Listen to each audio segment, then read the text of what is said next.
TNC leaders और morning Ajay sir. मैं बहुत बहुत धन्यवादित हूँ जो कि आपने मुझे इतने अच्छे से इतने प्यार से इनवाइट किया। और आज मेरा सेशन है एलडीपी सेशन। तो मैं स्टार्ट कर रही हूँ अपना एलडीपी सेशन। कल अजय सर ने हमें 4 मुख्य बीमारियों के बारे में अ, जानकारी दी थी। बहुत ही अच्छी जानकारी दी थी और बहुत डीप नॉलेज के साथ उन्होंने हमें सब कुछ समझाया। उन्हीं में से एक कोलेस्ट्रॉल को लेकर के मैं कुछ साझा करना चाहती हूँ, जितना मुझे थोड़ा सा जो ज्ञान है। तो कोलेस्ट्रॉल कोलेस्ट्रॉल को लेकर के थोड़ी सी चर्चा हम करने वाले हैं यहाँ पर। तो मेरा नाम पूनम कौर है और मैं लखनऊ से बिलोंग करती हूँ। मैं टीएंस हेल्थ इंटरनेशनल ग्रुप के साथ एक एज अ हेल्थ कंसल्टेंट काम करती हूँ, जिसमें हम लोगों को उनकी बीमारियों के प्रति अवेयर करने का काम करते हैं। तो कोलेस्ट्रॉल सॉरी सर, मेरा गला थोड़ा खराब है तो माफी चाहूंगी। कोलेस्ट्रॉल क्या है? कोलेस्ट्रॉल अ, जब हमें हो जाता है कोलेस्ट्रॉल जैसी अगर बीमारी, अगर हमें कोलेस्ट्रॉल हो जाता है तो उसके साथ हमें कई बीमारियां लग जाती हैं। जैसे कि डायबिटीज, चेस्ट पेन, यानी कि हमें हार्ट डिजीज भी हो जाती है और हार्ट अटैक पड़ने के चांसेस भी रहते हैं। नमनेस, यानी कि जो शरीर के अंदर हमारे सुन्नपन आ जाता है, या फिर शरीर बहुत ज्यादा काम करना बंद कर देता है और हमेशा शरीर थका थका रहता है, वो भी हमें कोलेस्ट्रॉल से अ, दिखता है। कोलेस्ट्रॉल बढ़ने से हमारा हाई ब्लड प्रेशर हो जाता है। जो ब्लड का जो फ्लो होता है उसमें वो हाई हो जाता है, हाई ब्लड प्रेशर हो जाता है। शॉर्टनेस ऑफ ब्रेथ, यानी कि हमें सांस संबंधी बीमारियां भी हो जाती हैं। सांसों का जो खिंचाव होता है, जैसे जिस तरह से हम सांस लेते हैं उसमें शॉर्टनेस आ जाती है ना। तो कोलेस्ट्रॉल होता क्या है? कोलेस्ट्रॉल एक मोमी वसा जैसा पदार्थ है जो शरीर की सभी कोशिकाओं में पाया जाता है। शरीर को हार्मोन और विटामिन डी और पित्त के एसिड बनाने के लिए इसकी आवश्यकता होती है, जो भोजन को पचाने में मदद करता है। प्राकृतिक कोलेस्ट्रॉल कहाँ पाया जाता है? प्राकृतिक कोलेस्ट्रॉल जो होता है वो हमारा यकृत यानी कि लिवर में पाया जाता है। आपके शरीर का अधिकांश कोलेस्ट्रॉल जो होता है वो लिवर में ही बनता है ना। और ये कुछ भोजन, यानी कि कुछ हम जो लोग खाते हैं, फूड खाते हैं, कुछ भोजन में भी पाया जाता है। कोलेस्ट्रॉल कौन कौन से भोजन में पाया जाता है? ये मीट मांस में पाया जाता है और ये हमारा कार्बोहाइड्रेट्स में भी पाया जाता है। अब हम मेन जो हम बात करना चाहते हैं यहाँ पे, जो कोलेस्ट्रॉल है वो मुख्य रूप से संतृप्त और ट्रांस वसा वाले पदार्थों में पाया जाता है, ठीक है। उसी से ये बढ़ता है। जैसे कि तले हुए भोजन होते हैं, जंक फूड, फास्ट फूड, वसा युक्त मांस मांस मछली जो होती हैं, मक्खन, जैसे हम लोग बटर खाते हैं, प्रोसेस्ड खाद्य पदार्थ। इसके अलावा ये धूम्रपान करना या अत्यधिक शराब का सेवन करना, है ना। शारीरिक शारीरिक जो गतिविधि की कमी होती है, इन सारी चीजों से, इसी से हमारा जो कोलेस्ट्रॉल स्तर जो होता है वो बढ़ जाता है। हम्म।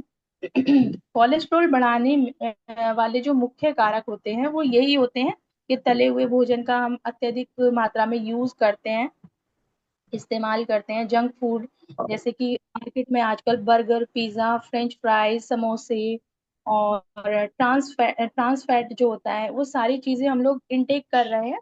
तो उसी से हमारा जो कोलेस्ट्रॉल है वो बढ़ता है, ठीक है। अब जैसे वसा युक्त जो मांस होते हैं ना, जैसे कि लाल मांस होता है, प्रोसेस्ड मीट होता है, डेली स्टाइल वाले जो मांस हम लोग खाते हैं, जैसे कोई चिकन खा रहा है, कोई कुछ खा रहा है, तो उसी चीजों से हमारा और अत्यधिक इस्तेमाल करना, है ना।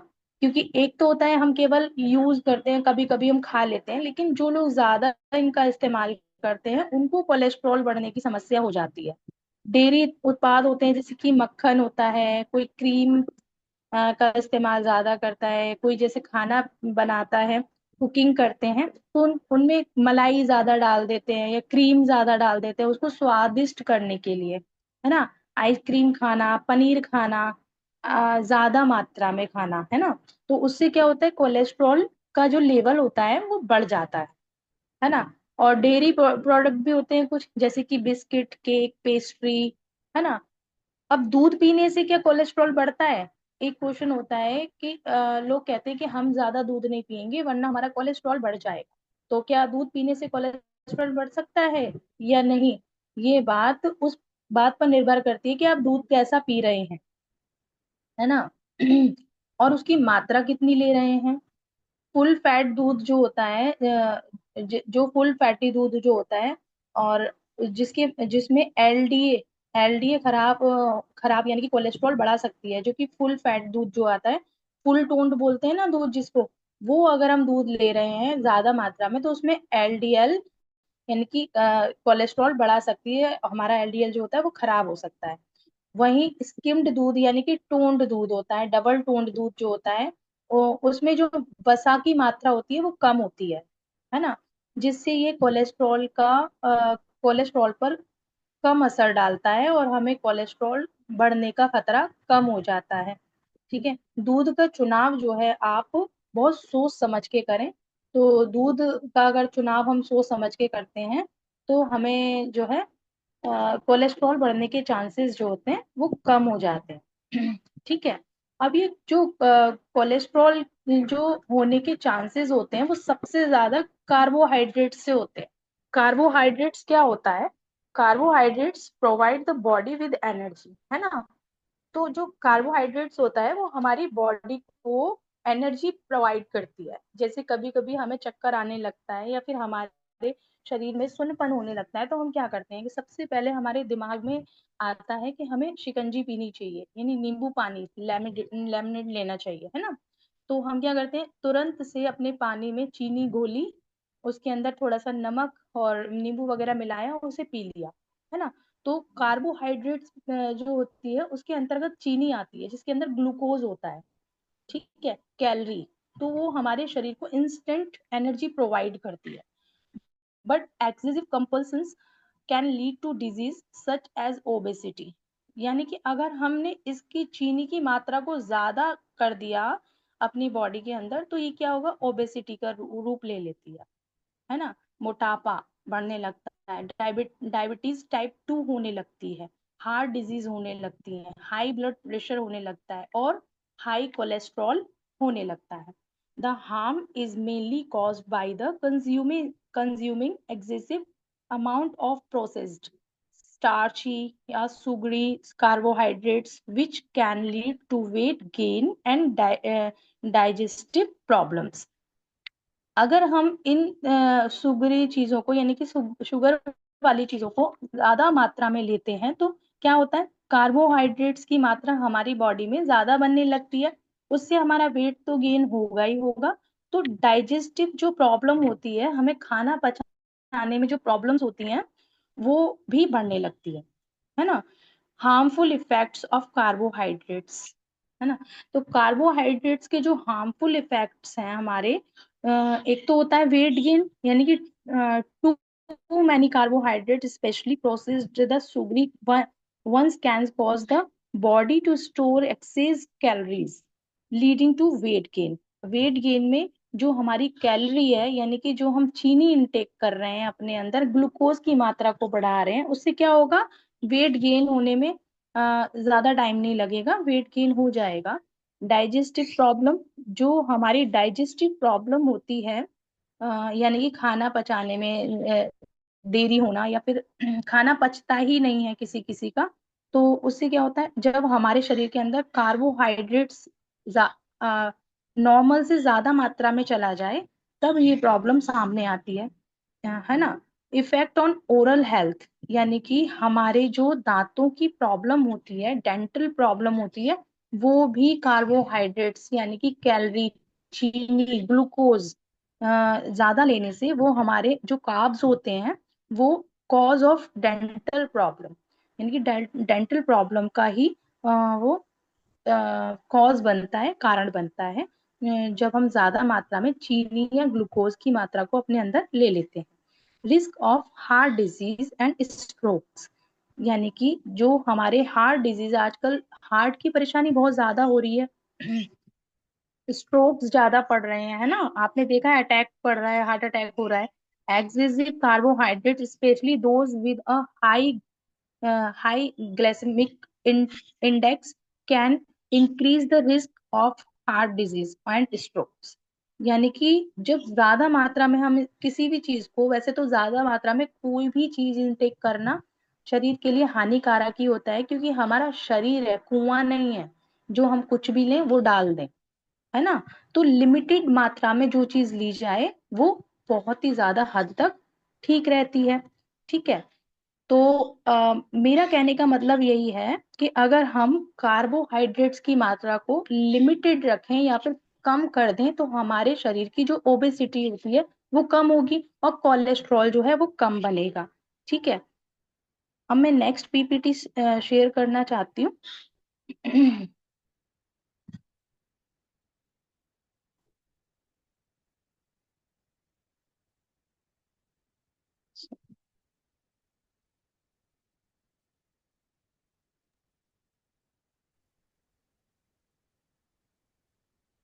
Great, ma'am. Great. Thank you very much. नहीं, मैं सर, मैं एक और पीपीटी शेयर करना चाहती हूँ। Okay, okay. Please carry on. Thank you.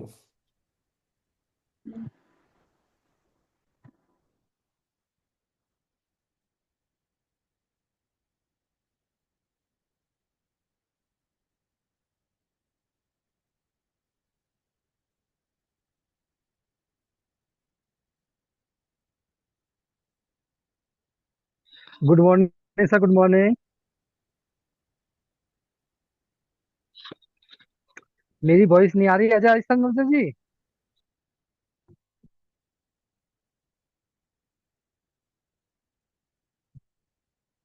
Sir I think वो पीपीटी मेरी शेयर नहीं हो पा रही है, तो मैं कुछ इमेजेस के थ्रू ही आपको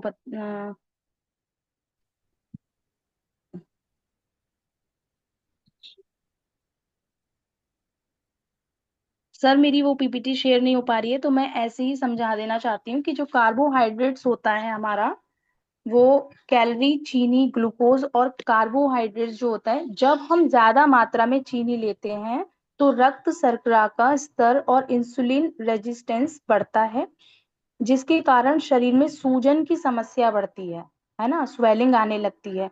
और साथ ही चीनी के सेवन से मधुमेह यानी कि डायबिटीज का खतरा बढ़ जाता है, वजन भी बढ़ता है, लिवर फैटी की समस्या आने लगती है, हाइपर ग्लाइसीमिया जिसे कहते हैं, यानी कि अनियमित रक्त शर्करा का जो प्रॉब्लम होती है वो हमारे शरीर में बनने लगती है।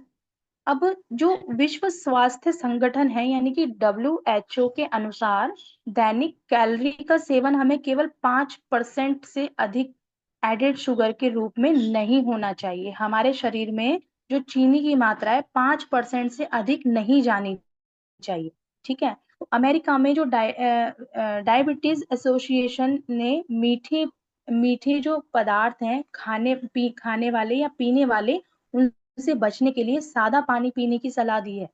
अमेरिका में ज्यादातर लोग क्या मतलब, बहुत कम ही लोग जो है वो मीठे का इस्तेमाल करते हैं। वहां पर जो है डायबिटीज एसोसिएशन ने वहाँ सादा पानी पीने के लिए सलाह दी रखी है। फलों में मौजूद प्राकृतिक चीनी और जो पेय पदार्थ होता है उसकी तुलना में अधिक फाइबर होता है। जो हमारी जो चीनी है ना, उससे ज्यादा जो फाइबर होता है वो हमारे फलों में पाया जाता है। और चीनी जो होती है वो प्राकृतिक रूप से हमारे फ्रूट्स में, फलों में, सब्जियों में पाई जाती है। तो हमें प्राकृतिक चीजों का इस्तेमाल करना है, फलों का और सब्जियों का। आपको पता है, फल और जो फ्रूट्स हैं उनका जो हमारा जो शेप था पहले, पहले टाइम में, वो इस टाइप का नहीं था। जैसे बनाना है, बनाना बनाना की शेप में नहीं था, उसकी जीन्स को चेंज कर दिया गया है, एक सुंदर रूप में ढाल करके उसको हमारे सामने लाया गया, जिससे हम उससे प्रभावित हों, है ना, उससे अट्रैक्ट हों और उसे खाएं। ये फ्रूट्स इस टाइप के दिखते ही नहीं थे। आप सर्च करके देखिएगा, केला इस टाइप का होता ही नहीं था, केला होता था आलू के टाइप का, है ना। तो ये जो फल है उसके अंदर प्राकृतिक चीनी पाई जाती है। तो हमें फल और फ्रूट्स, वेजिटेबल्स ज्यादा से ज्यादा मात्रा में खाने चाहिए, चीनी का अवॉइड करना चाहिए। क्यों करना चाहिए वो मैं आपको आगे समझाऊंगी। एक दिन में कितनी चीनी हमें खानी चाहिए वो जेंडर पर निर्भर करता है, यानी कि जेंडर क्या है, पुरुष है या फिर महिला है।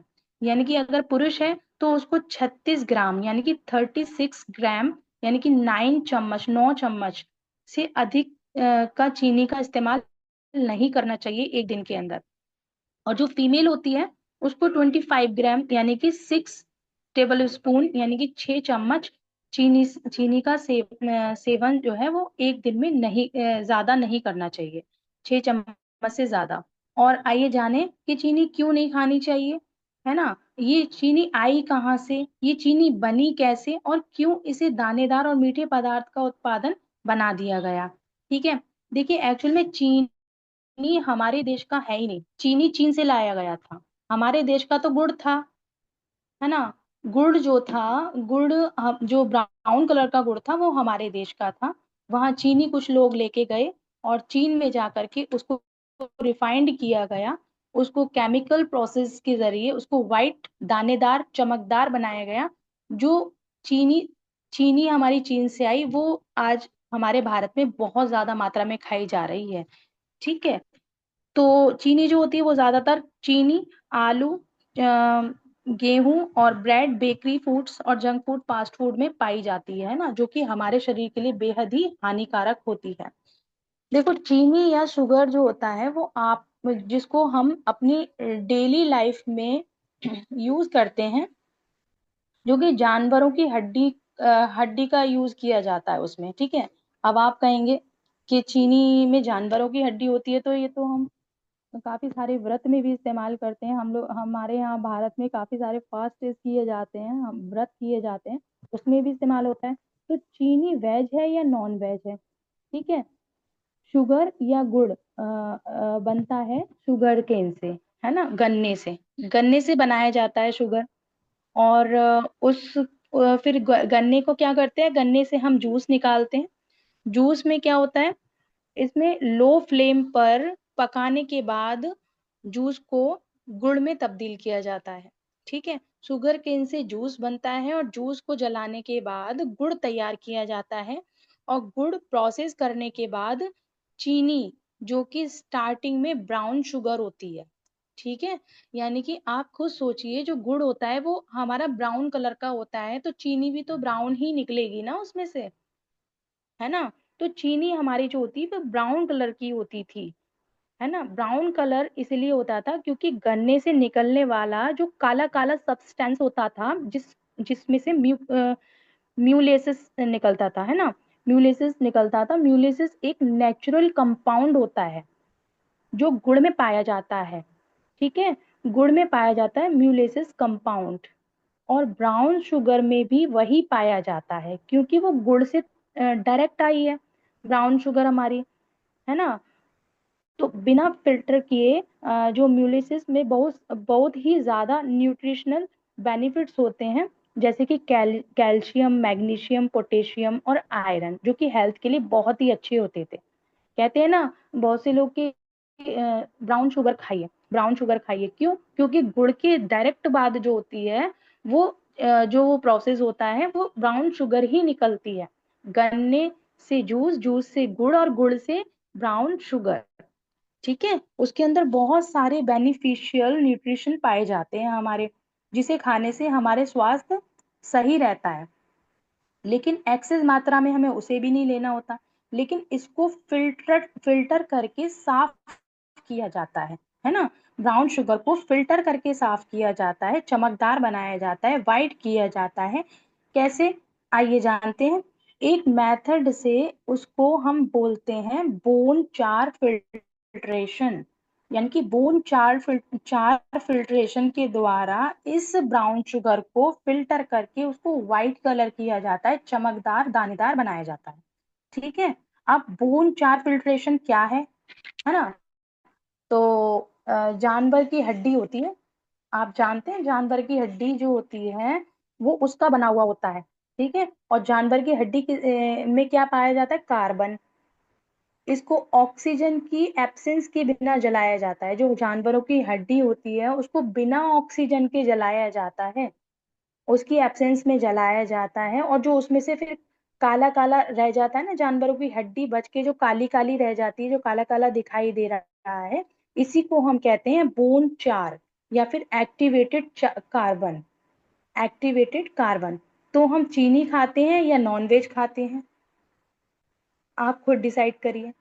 जब आप इसे सर्च करोगे तो आप पाओगे कि इंडिया में बोन चार का यूज होता नहीं है।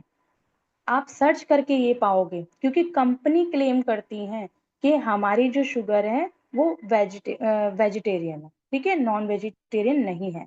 वही इंफॉर्मेशन दी जाती है जो कंपनी क्लेम करती है, ठीक है। लेकिन बहुत बार देखा गया है कि शुगर फैक्ट्री के आसपास आप देखोगे, कहीं भी शुगर फैक्ट्री होगी, आप वहां जाकर के आप देखिए, उसके आसपास जाकर देखेंगे तो जानवरों की बहुत सारी हड्डियां पड़ी होती हैं। क्यों पड़ी होती हैं, अब आप अंदाजा लगा लीजिए। जानवरों की हड्डी जो है लार्ज अमाउंट में पाई जाती है, और उनको खरीदा जाता है, फेंका नहीं जाता हड्डियों को, बोन्स को। तो तो जो बोन चार मेथड के अलावा और भी प्रोसेस होते हैं जो कि चीनी को व्हाइट और दानेदार किया जाता है, क्योंकि इस बात पे शायद ऑब्जेक्शन उठा होगा, इसीलिए बोन्स के जरिए ना करके अब उन्होंने क्या दिखाया, क्योंकि बोन्स के द्वारा जो की जा रही थी फिल्ट्रेशन, वो इजी पड़ता था, क्योंकि जानवर खा रहे हैं, हड्डी कहाँ जाएंगी, हड्डियों को इसलिए में ले लिया जाए, क्योंकि रिसाइकलिंग तो भारत का बहुत ज्यादा मतलब बहुत ज्यादा की जाती, रिसाइकलिंग कर दें, इसका इसका ये बना दें, क्योंकि दिमाग बहुत ज्यादा है ना। तो दिमाग लगा करके उन्होंने ये सब किया। अब जानवरों की हड्डी से ना करके अब दूसरा मेथड क्या था, सल्फरडाइजेशन जो होता था, जिसमें सल्फर केमिकल का यूज करके उसको वाइट चमकदार बनाया जाता था। सल्फर जो केमिकल का यूज करके बनाया जाता है, एक मेथड वो था। और तीसरा मेथड था आयन एक्सचेंज मेथड, जो कि डार्क कलर का सब्सटेंस है ये, यानी कि जो ब्राउन शुगर होता है वो डार्क कलर का सब्सटेंस होता है, उसको रिमूव कर दिया जाता था आयन एक्सचेंज के द्वारा।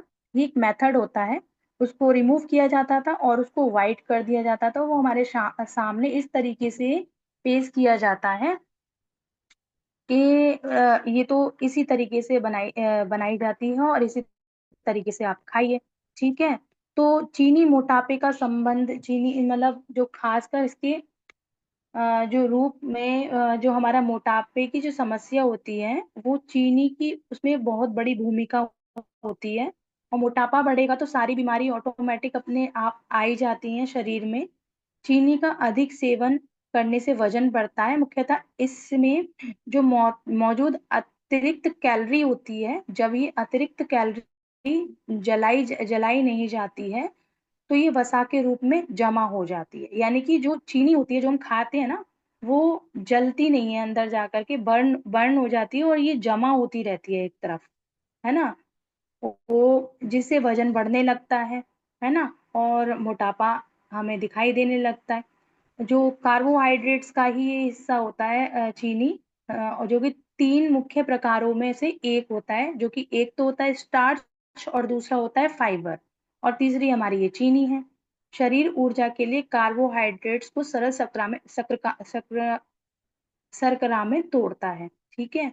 चीनी एक कार्बोहाइड्रेट्स है, चीनी जैसे कि फ्रुक्टोज और सुक्रोज सरल कार्बोहाइड्रेट्स के प्रकार होते हैं ये, है ना।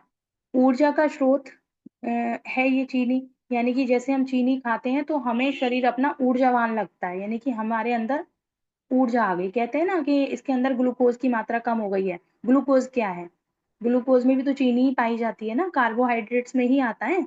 तो जब हमारे अंदर ये चीनी की मात्रा पहुंचती है तो हमारा शरीर ऊर्जावान लगता है। कार्बोहाइड्रेट्स के जो मुख्य रूप होते हैं वो अनाज है, चावल है, ब्रेड है, पास्ता है, स्टार्च वाली सब्जियां हैं, आलू है, शकरकंद है, दाल, फल, मतलब ये सारी चीजें जो होती है वो कार्बोहाइड्रेट्स के अंदर ही आती है, ठीक है। अनाज जैसे कि अनाज वाले जो होते हैं उसमें आता है चावल, ब्रेड, पास्ता, ओट्स। सब्जियों में आलू, शकरकंद, मक्का और मटर। फल, बहुत ही प्रकार के जो फल होते हैं भी ये कार्बोहाइड्रेट्स पाया जाता है, लेकिन ये नेचुरल होता है। अगर हम फल खाते हैं या फिर फलियां खाते हैं, जैसे कि बीन्स, छोले और ये सब खाते हैं, तो इससे हमें नुकसान नहीं होता है। अगर हम डायरेक्ट चीनी का सेवन बहुत ज्यादा मात्रा में कर रहे हैं, आलू बहुत ज्यादा मात्रा में खा रहे हैं, तब जाके कार्बोहाइड्रेट्स हमारे अंदर ज्यादा जाता है और ओबेसिटी की मात्रा बढ़ती है, और उसी से हमें कोलेस्ट्रॉल की समस्या पैदा होती है। ठीक है। तो और इसमें आपको मैंने बता ही दिया था कि टाइप 2 जो हमारी जो होती है डायबिटीज, वो भी इससे बनने लगती है। ठीक है। तो इतनी ही जानकारी मेरे पास थी sir. Thank you so much. Back to host. Thank you sir, आपने मुझे बोलने का मौका दिया। Thank you.